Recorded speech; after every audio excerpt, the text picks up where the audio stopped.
Oops, forgot to share our thoughts on the game, because this might be the final part, it might not. I mean, yeah, glad we came back to this immediately, rather than forgetting about it for days and coming back to record our thoughts on the game, which may or may not continue, again, based off whether these videos are successful. Someone definitely hasn't continued playing the game after the fact.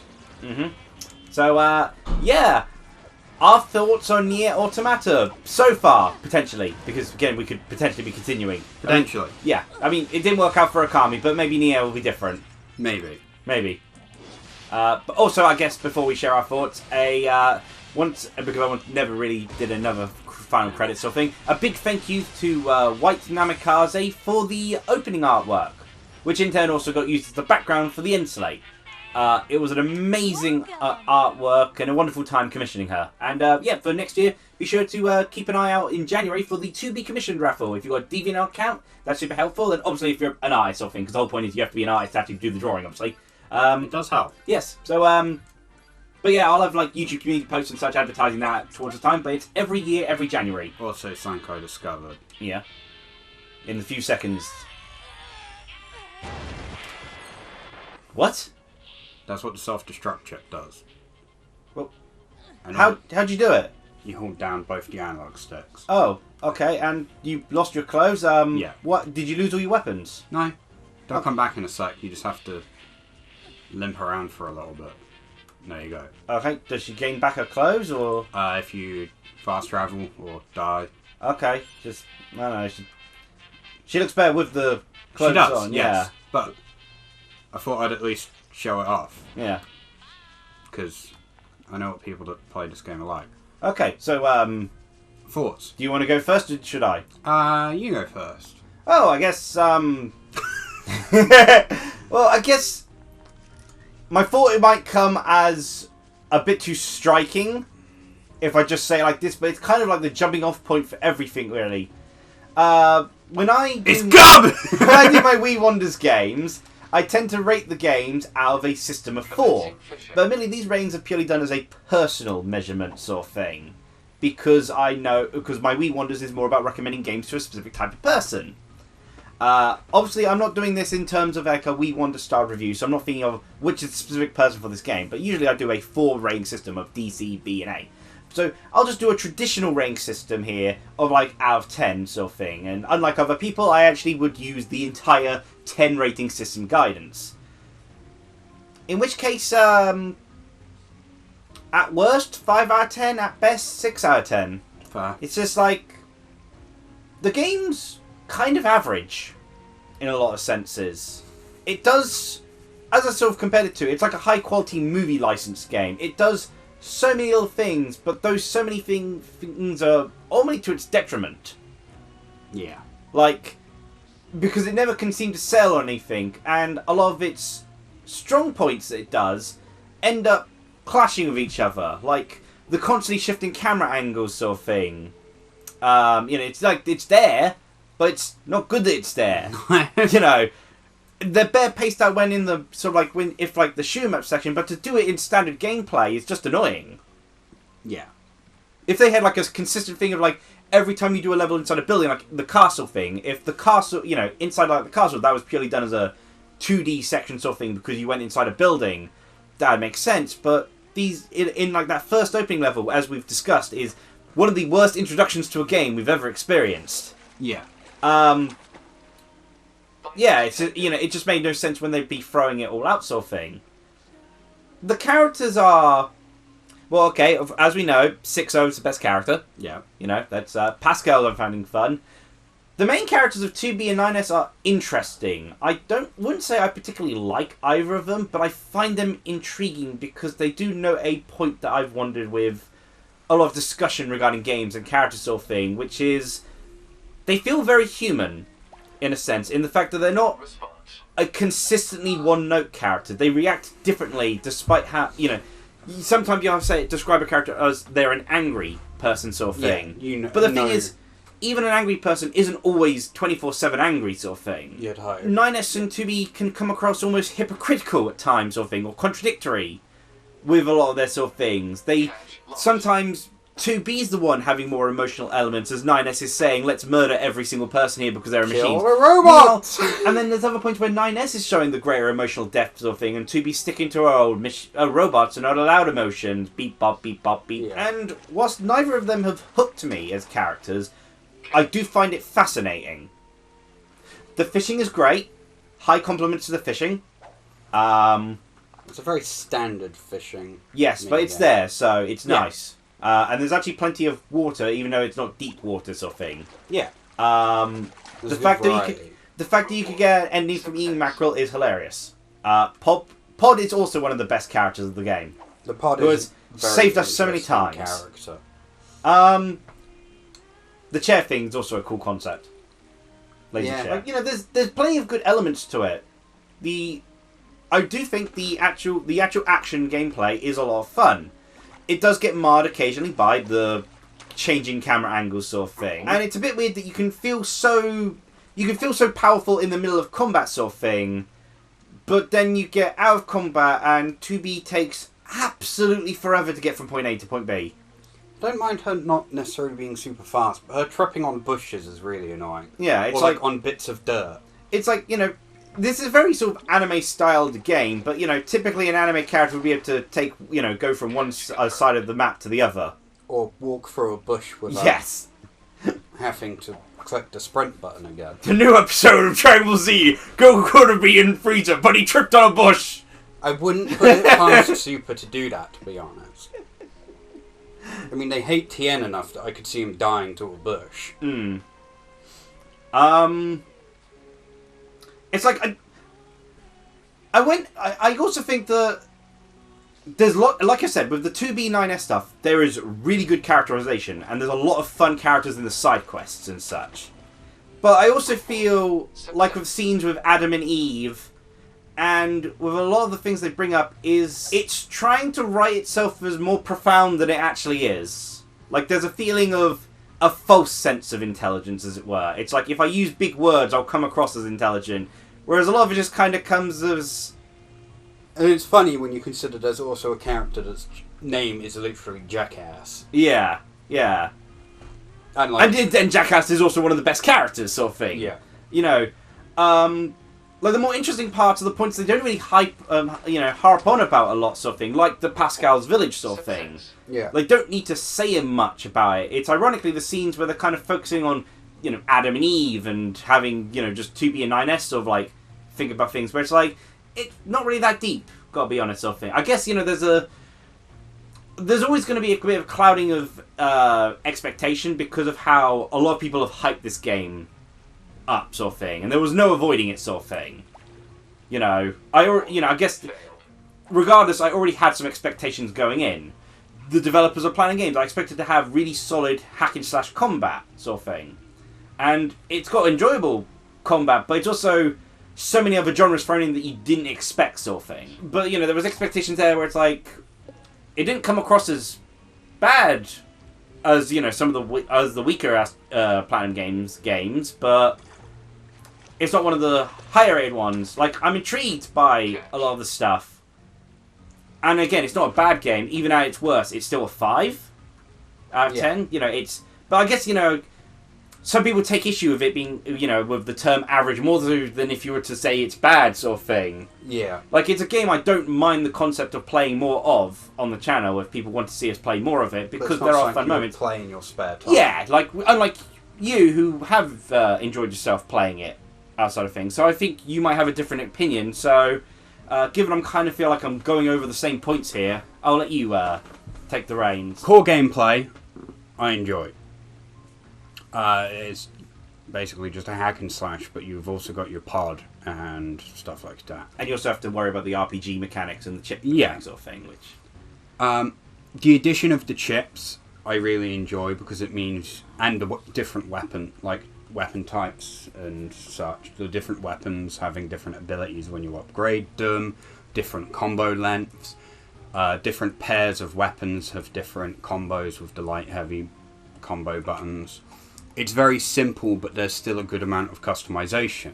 If you allow me to interlude just quickly, because I realised I forgot to comment about the weapon thing. The funny thing I was thinking about that is that I guess I would rather games scale back a little bit because they tend, for instance, the whole crafting thing and stuff like that. I'd actually rather if they stuck with either the weapon stat thing or the pod chip thing. I didn't think the weapons needed different stats. Like, I enjoyed the weaping type sort of thing, but all these extra stats and abilities in the weapons outside the pods, it's just like, that's a bit too much. The stats are damage. But then you've been the one handling the pod chip thing, so no wonder it doesn't make much sense to me. The weapon stats are damage, combo length, and then each one, when they hit level 2/level 3, have a ability. So that can be stun up, attack speed up, so on and so forth. And when they get to level 4, they get a second ability. Okay. But the plug-in chips give you a lot of different stuff, and there's some really interesting ones, like the ability to slow down time when a projectile comes near you. Or when you get hit by a projectile, it releases a shockwave that destroys all projectiles in the area. And then I love the shockwave. You love that sort of experimentation with different things, though. Whereas I tend to... I love being able to found the thing I like. I'm going to stick with it, maybe occasionally experiment to see, does this work better against this boss? Or is this more appropriate for a character? It feels more like something I'd do in a created character game rather than a... Yeah. Likewise, you've got the... I'd probably differ it with, like...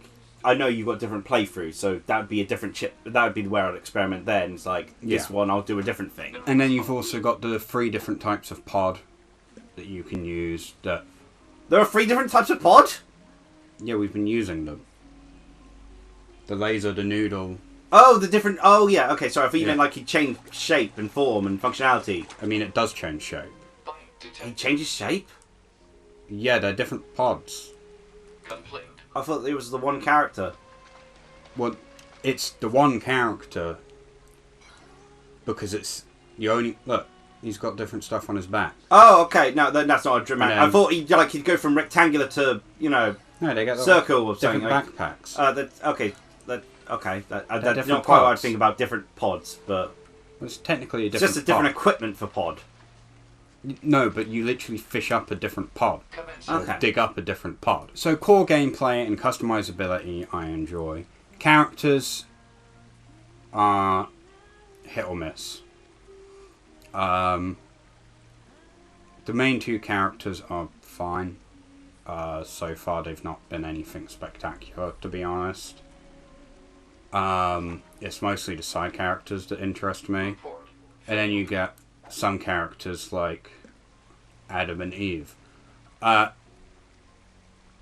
I like on the principle that I don't take them seriously and I just laugh at them, because they're just pretentious. They're like that kid in school that thought they were really smart and cool and edgy and stuff, but they're just an idiot. And they just like spout nonsense to try and seem cooler than they are. That's Adam and Eve. I don't take them seriously in the slightest, and I don't. Catch confirmed. Maybe this is just how I view things, but I don't think you're meant to take them seriously. Perhaps it might be something that's more talked about in the later ending things. Or later I don't playthroughs. know. Maybe they want you to take them seriously. I'm sure as hell not going to take them seriously. We've got the problems I have with the game. The camera changes where it goes to top down or Catch confirmed. side view don't need to exist. I would be fine if it was just one. So the game either has top down sections or side view sections. And it would make more sense if it actually changed controls for the top down, because what's the point in a jump when you can't see the vertical height of anything? Yeah. It still has a hack and slash dodging to it, which doesn't work in top down. Yeah, like, or at least the way they did top down. Not the like it. Just make it play like Gungeon at that point. The 2D section though was fine. It's just, if you were gonna give us multiple, just give me the 2D and the 3-view camera, because the game's at its best in the 3-view. Thankfully, they're not too common as far as I can tell, but they're annoying when they pop up and unnecessary. And then we've got the shoot 'em up sections, which, again, for the most part, would be fine if they also didn't change. Either have it as top-down or the freeform mech. The top-down section, if they wanted that, was perfectly for that point. Yeah, I prefer the top-down in the shoot-'em-up section. Mostly because when they go to the quote-unquote freeform mech, it's not actually freeform, because it's not like, you know, the free camera gameplay. Catch. But they also do really stupid angles. And you had this problem in one of the boss fights. In actually the boss fight that's in this episode, sort of thing, because this is being attached onto part 12. And Yeah. that shoot-'em-up section took absolutely ages. And it's because they You seem to get all the weird, awkward skew the Most parts have been x-axis. pretty okay, but this part here. So and the left and early right part, is I no don't longer understand left the and angle right, at it's all, and I don't diagonal usually left, have this diagonal problem, right. but Where am I? What am I doing? In a Mimi game where the enemy deliberately changes that and mentions it, that would work. There was Or Bravely Default. a section in my own file that definitely hasn't gone further than this file. Yeah. That was in one of the robots. And I was like, wow, this is awful. Because, right, they won't be able to see it, but this is the only way I can explain it to you, right? Let's say this is the mech, right? Okay. If I pressed up, I would go that way. Yes. If I pressed left, I would go that way. Okay, going diagonals here. Diagonal if I right, pressed diagonal right, left. North, east, north. I went straight West. down. Okay, so And south. if I pressed down, I went diagonal. So going south-west. I thought, okay, well, it's just kind of skewed, but the way it's skewed didn't make sense. It felt like it wasn't actually on a XY grid axis. They suddenly added a Z dimension to it. They didn't even add a Z dimension, they added some offshoot from X and Y. Introducing the W dimension. Like, But there's already W it's for still west. in the XY dimension, it's just a new axis that makes no sense because I've got forward cardinal directions. I was about to say, to be fair, you don't have to worry about doing much of the fish. You're just going to get another killer fish, but then you just get the quick half. Well, I'm doing it just so that people can watch something. Oh, you chose one of the worst spots for it, though. The fish variety here is terrible. Yeah, but I assume people aren't going to be looking at the fish that much anyway. Why do side quests work? They do. So from what I found out, when you beat a side quest, it does not appear in any future repeats. Okay, a little bit weird, but also helpful so you don't have to keep repeating it. Also, you may want to take that left Joy-Con in case you get any rumble. Yeah. So that's why some of them are really high level, because the idea is you come back and do it on a different route. But there's nothing But there's mentioned- nothing to explain that. If you go into the game blind, you're going to assume you need to level up. And some people will wait to do a side quest later. Other people like myself. like to do all the side quests before they move, that they have available before they move on to the next part of the main quest. Yes, because I always see the side quests as this is here to help you level up for the thing. The alternative Yeah. is doing grinding. Side quests should, in theory, be there to substitute the need to ever grind, because that means you're actually doing something that's interesting. So, if we went on the principle of Catch. clearing all the side quests, you would be roughly, I believe, level 50 or 60 to clear the Father Servo quests. I mean, level 50 just to do the Valley thing, where I had level 35 enemies and then a level 50 boss. Yeah. Which made no sense. Which you don't need. Like, you don't need that as 2B. You would just stomp everything. And it'd be insanely boring to level up that much anyway. But there's nothing... There's not even anything to say recommended levels Catch. for the quests. I've had to look that up to find out recommended levels for the quests. And if you know what to expect from the game, it's fine. But if you're going in blind... Like you would if you just bought the game. Yeah, like you just brought the game off the shelf because you saw it at the store or you saw it on the online page or Steam recommended it for you. You maybe looked at a review or two. If it's on Steam, it probably just said about 2B's ass, let's be honest. I imagine if the old saying is true, a lot of people went blind playing this game. Probably. You're not going to be prepared for that, and ultimately it's going to create a worse experience, because if you've over-leveled, there's no challenge. And that's not fun. In my personal opinion. It would be funny to be over-leveled to just beat the heck out of the pretentious Adam and Eve, though. That would be kind of amusing.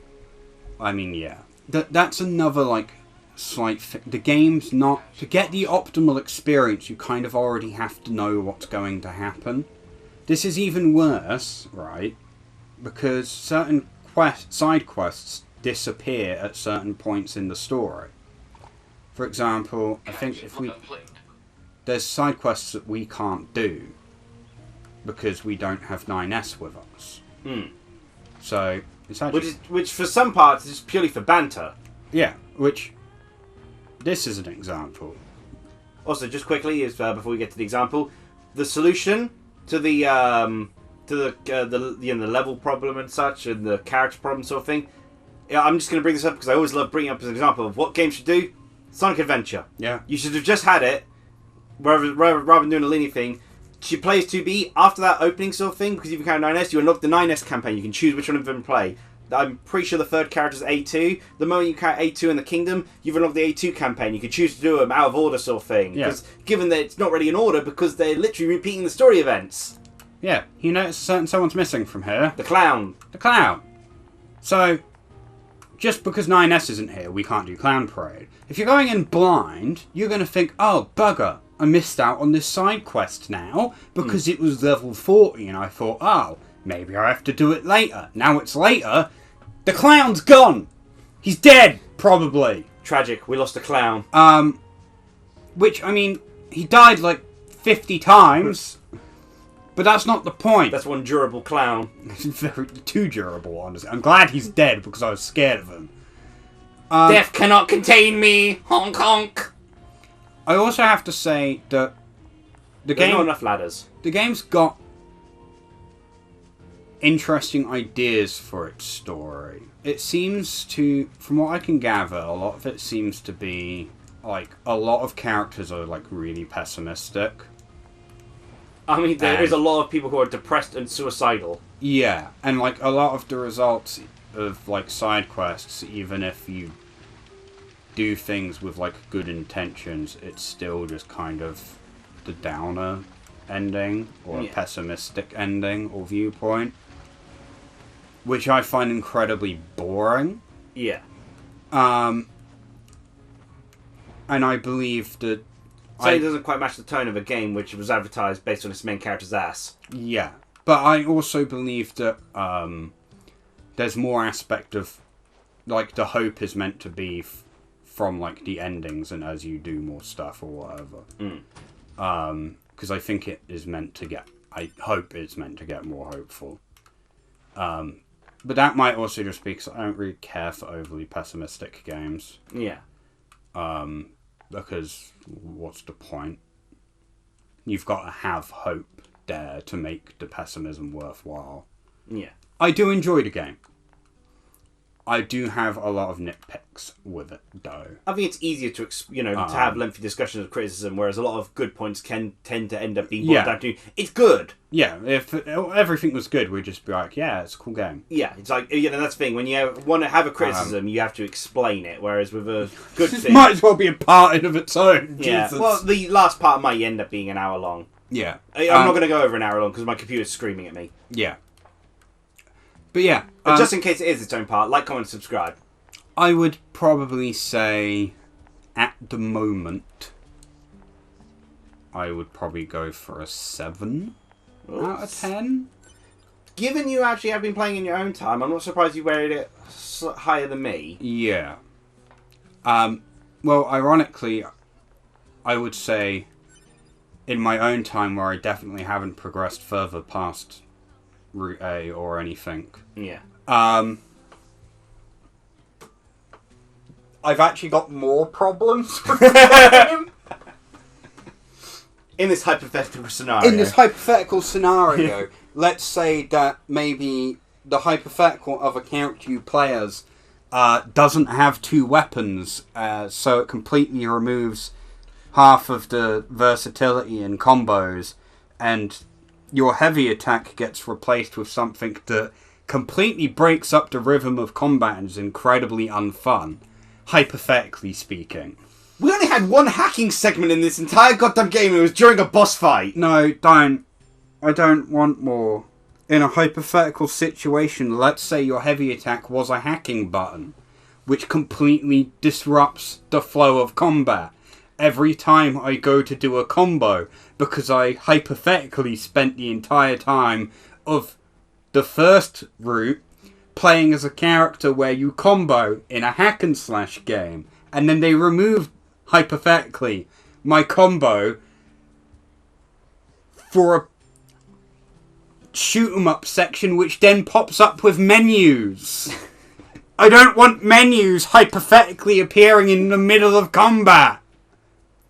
To which combat is hypothetical. Yes, and this whole scenario is hypothetical in the situation that such a thing does happen. You know what would, to a degree, solve some of this problem? Copying Sonic Adventure with its character layout! Hypothetically! No, but unironically, it would. Honestly, that should be kind of the blueprint for a lot of games. At the moment anyone has multiple characters, and Sonic someone says Adventure. it's taking place at the same time, so they're doing these things at the same time. Yes, Sonic Adventure, here you go. It's the blueprint for how you should do a game where characters are doing things at the exact same time and both are playable. Think of how much better received Last of Us 2 would have been if it was just Sonic Adventure.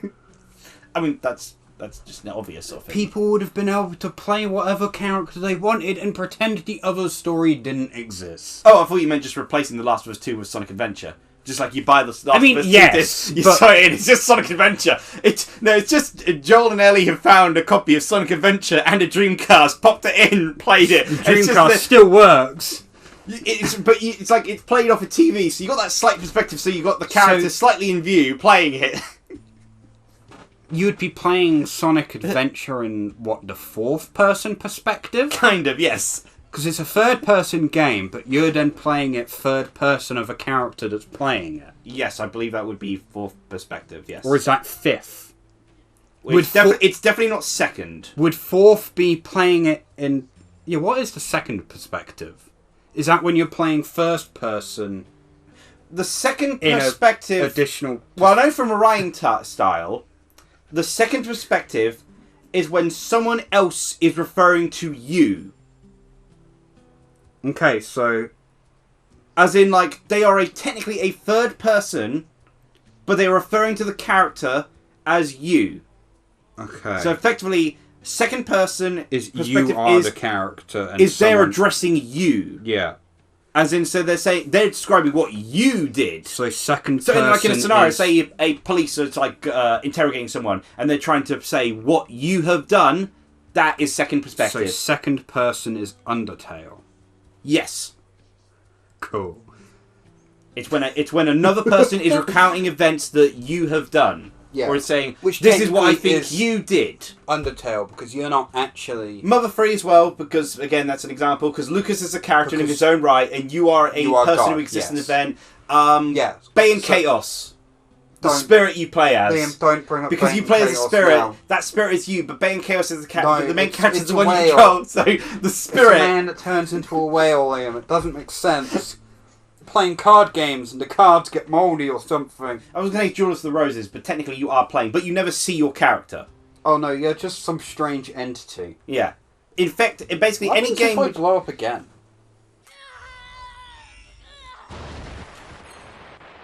Nothing. These people are far stronger than Bunker. That shopkeeper did not give a damn. None of these people cared. In any case, this may be a part 13. We do this a lot. Yeah. Actually, because the Okami one ended up on part 13. We're really bad at this. We're really bad at doing 12 parts. We just talk too much. But otherwise, this might be slapped onto the end of the thing. I have been speeding up things just to be able to cram them in. You know, usually scenes where we're walking through the same exact area. Yeah. Because, of course, the backtracking is like, There's nothing exciting on screen. Occasionally it'll be the odd gameplay thing where it's like, we are not talking at all. Yeah. And none of the characters are talking, so it's just standard gameplay. That's just to save my poor computer from the rendering. Maybe I shouldn't have had the hat and Nanka icon constantly flowing in the top corner and have it transparent, so... Because I believe that lying issue like doubles the rendering time of anything. But... Shouldn't have made it transparent, should have had it bounce around like a DVD. Can't get rid of the watermark if it's everywhere. But I do that because if we had a consistent watermark thing, the problem is like the whole point of the watermark I do is to show which of us is playing at the time. Yeah. But in any case, that's our thoughts of Nier so far. But again, who knows? That might change. I might like what happens in the later campaigns. Rafi, in a hypothetical scenario, might have more complaints to have. Hyper what? Hypothetical. Hypothetical? In a hypothetical situation, I want to kill myself. That's a hypothetical situation? No. No, I'm on drugs to stop me doing it. I forgot what I was going to say.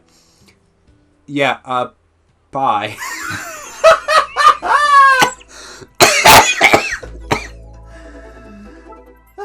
Cheerio.